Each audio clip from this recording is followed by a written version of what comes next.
এবং এইটার জন্য যে সাপোর্টটা আছে আমরা তাদেরকে দিতে চাই। একটা ডিজাইনের উপর একটা প্রোডাক্টের দাম 3 গুণ হয়ে যেতে পারে। লাইফ, ওদের জীবন জীবিকার কোনো মানে জীবনযাত্রার মান কিন্তু কোনো উপর দিকে যাচ্ছে না, ওই যে কোনো মতে চলছে, একটা প্রোডাক্ট বানাচ্ছে। এইগুলোতে আমরা ভাবছি আমরা তাদেরকে আমরা ফান্ডিং। সবচেয়ে যে সংগঠনটা আলোচিত সংগঠন দাবি আদায় ঐক্য পরিষদ, দাবি আদায় ঐক্য পরিষদের যারা নেতা আছে এর মধ্যে এই যে মনে করেন মাহমুদুল হাসান আছে, খায়ের আহমেদ আছে, ওয়ারেস ভাই আছে, আরো অনেক নেতা আছে যারা একেবারে জাদরেল নেতা। তাদের কি কখনো দেখেছেন এই যে লাইভ করে আপনাদের দাবির কথা বলতে?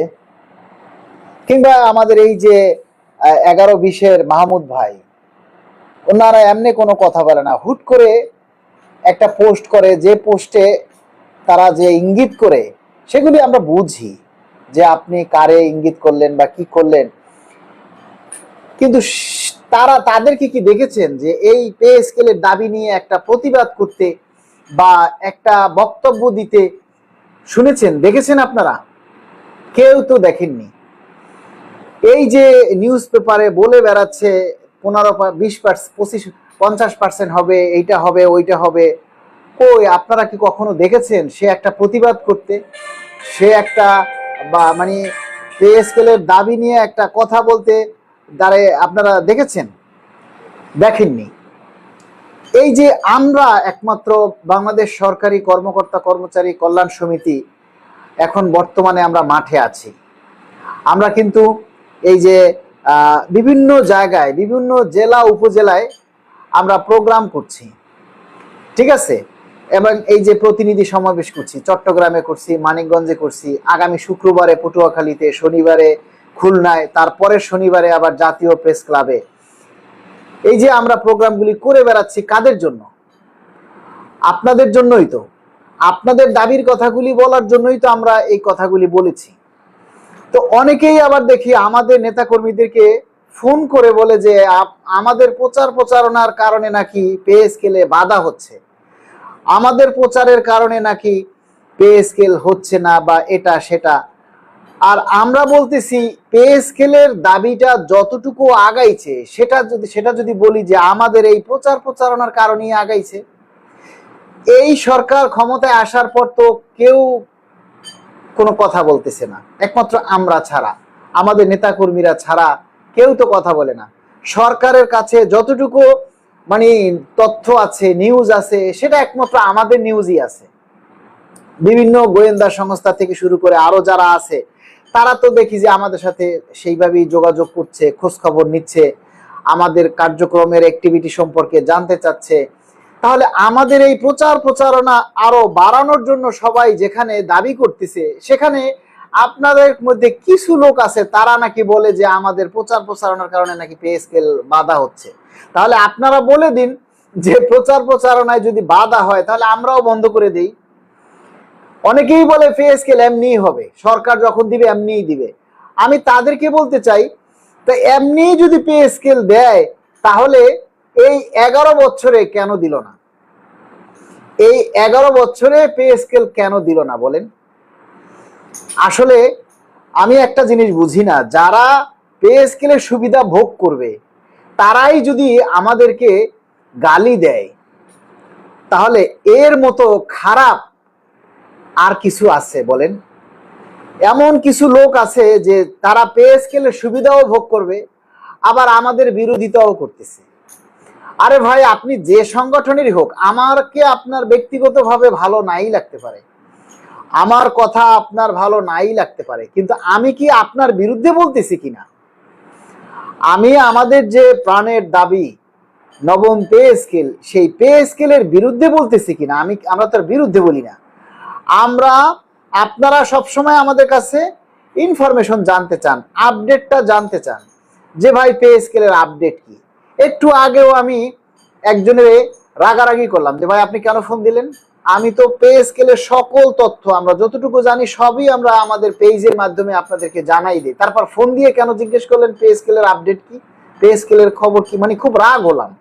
কিন্তু এই যে আপনারা আমাদের কাছে আপডেট জানতে চান। তো সেই হিসেবে আমরা যতটুকু তথ্য জানি বা জানতে চাই বা জানতে পারি সেটাই আমরা আপনাদের কাছে শেয়ার করি, তাই না? এই যে ধরুন আমি একটা আজকে পোস্ট করছি যে 50% বেসিকের 50% মানি না, ঠিক আছে? বেসিকের 50% মানি না। হ্যাঁ, আমি আপনাকে একটু পোস্টটা দেখাই যে বেসিকের 50% মানি না, মানা যায় না, 11 বছর পর এসব তাল বাহানা চলবে না। আসলে আমরাই সচেতন নই, তা না হলে এই দাবিটাতে এখন এই মুহূর্তে তো ঝড় ওঠা উচিত যে আমরা বেসিকের 50% মানি না। এই কথাটার উপরে তো হাজার হাজার মানুষের রিয়াকশন দেওয়া উচিত, তাই না? তো এইখানে আমাকে একজনে কমেন্ট করছে যে আপনি কোথায় জানি যে আপনি এরপরে আমি পরে আবার আরেকটা পোস্ট দিছি যে দেখেন, আমরা আরেকটা পোস্ট দিছি যে জিনিসগুলি বুঝতে হবে। এরপরে আমি কিন্তু আরেকটা পোস্ট দিছি যে 2015 সালের পরে যারা সরকারি চাকরিতে ঢুকেছে তাদের বয়সও কিন্তু আপনার এই 10 বছর চাকরি হয়ে গেছে, কিন্তু তারা পে স্কেলের ফিক্সেশন সম্পর্কে তাদের ধারণা নেই। আমি এখানে আরেকটা পোস্ট দিছি, সেখানে লিখছি পে স্কেল সরকার 2 ধাপে দেখ, কিন্তু এর সকল সুবিধা, সকল আর্থিক সুবিধা পে স্কেল যেদিন কার্যকর করবে সেই তারিখ থেকেই দিতে হবে। বুঝাইতে পারি নাই? আমি লিখেছি যে পে স্কেল সরকার 2 ধাপে দেখ বা 3 ধাপে দেখ, যেখানেই দেখ, কিন্তু আমাদেরকে এর সকল আর্থিক সুবিধা যেদিন পে স্কেল কার্যকর করবে অর্থাৎ 1 জুলাই থেকেই আমাদেরকে দিতে হবে। বিষয়টা হলো আপনাকে মনে করেন এখন বেসিক দিল আর আপনাকে হাউস অ্যালাউন্স অন্যান্য ভাতা দিল পরের বছর থেকে, তাহলে আপনি 1 বছর ভাতা কম পাইলেন না? আপনাকে এখন যদি ফুল বেসিকটা দেয় আর এই বাড়ি ভাড়া ভাতা বা অন্যান্য যে ভাতাগুলি যেগুলি বাড়ানো হয়েছে সেই বাড়তি ভাতাটা আপনাকে যদি 1 বছর পর থেকে দেয়, তাহলে এই 1 বছর আপনি এই জিনিসটা কম পাইলেন না? কিন্তু আমার এখানে কথাটা এটা বোঝানো হয়েছে যে 1 বছর আমাকে পরে দেন, কিন্তু আমাকে ওই 1 জুলাই থেকে এড়িয়ে দিতে হবে। অর্থাৎ আমি পে স্কেলের সুবিধা ভোগ করবো কত? 5 বছর। আমার তো 5 বছর পর পর সরকারি ভাবে আমার পে স্কেলটা, আমাকে যে পে স্কেলটা দিবেন সেটা তো আমি 5 বছর ভোগ করব। তা আমাকে যদি বেসিক দেন এখন 50%, আবার পরবর্তী 50% যদি দেন 1 বছর পরে, তাহলে আমি 1 বছরে 50% কম পাইলাম না? আবার তার পরবর্তী বছর মানে তৃতীয় বছরে যদি আপনি আমাকে হাউস অ্যালাউন্স, টিফিন ভাতা, শিক্ষা ভাতা, যাতায়াত ভাতা দেন, হ্যাঁ, তাহলে আমি ওই টিফিন ভাতা, শিক্ষা ভাতা, যাতায়াত ভাতা, বাড়ি ভাড়া ভাতা কম পাইলাম কয় বছর? প্রথম বছর প্লাস দ্বিতীয় বছর, মানে 5 বছরের মধ্যে আমি 2 বছর টিফিন ভাতা, যাতায়াত ভাতা বাড়তি যেটা সেটা আমি পাইলামই না। তাহলে 5 বছরের মধ্যে যদি আমি 2 বছর এই ভাতা না পাই, তাহলে আমি পে স্কেল কি দিলেন আমাকে পে স্কেলটা কি দিলেন? তো সেখানে আমাদের প্রশ্ন হচ্ছে যে সকল আর্থিক সুবিধা আমাকে যেদিন পে স্কেল কার্যকর করা হবে, মানে 1 জুলাইতে যদি কার্যকর করেন, তাহলে 1 জুলাই থেকেই আমাকে সকল আর্থিক সুবিধা আপনাদেরকে দিতে হবে। এখন আপনার কোষাগারে যদি টাকা না থাকে, আমাকে 6 মাস পরে দেন, কিন্তু 6 মাস পরে যখন আমাকে দিবেন তখন আমাকে এই পিছনের 6 মাসের এরিয়া দিতে হবে। এই পিছনের 6 মাসের টাকাটা আমাকে সাপ্লিমেন্টারি বিল করে আমাকে বকেয়া সহ দিতে হবে।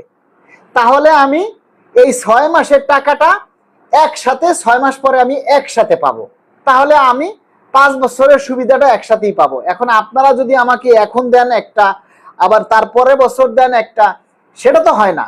এজন্য আমার পোস্টটা হলো এইভাবে যে আমার পে স্কেল যদি আপনারা 2 ধাপেও দেন, সকল আর্থিক সুবিধা আমাকে যেদিন পে স্কেল কার্যকর করা হবে সেই তারিখ থেকে দিতে হবে। আমাকে 6 মাস পরে দেন, সমস্যা নেই তো, কিন্তু 6 মাস পরে আমাকে আর্থিক সুবিধাটা বকেয়া সহ দিতে হবে। এই কথাগুলি অনেকেই বুঝতে পারতেছে না, মানে এগুলি না বুঝেই আমাকে বলতেছে আপনি সকালে একটা বলেন, আবার বিকালে আর একটা বলেন, ঠিক আছে? এই যে অনিক হাসান, এই যে একটা মানে একটা আসছে বাস্টার্ড, এর জন্ম পরিচয় নাই, ঠিক আছে? এ না বুঝেই হুদাই লাফায়, এ ছাগলের বাচ্চা না জেনে হুদাই লাফায়, মানে কিচ্ছুই বোঝে না, বুঝাও গালি দেয়, না বুঝাও গালি দেয়। এরা হলো, এর বাপ মা হলো এদেরকে পারিবারিক শিক্ষা দিতে পারে নাই। এর মায়ের প্রশ্ন করা উচিত যে আপনি কেমন সন্তান জন্ম দিচ্ছেন যে আপনার সন্তানেরে আপনি পারিবারিক শিক্ষা দিতে পারেন নাই।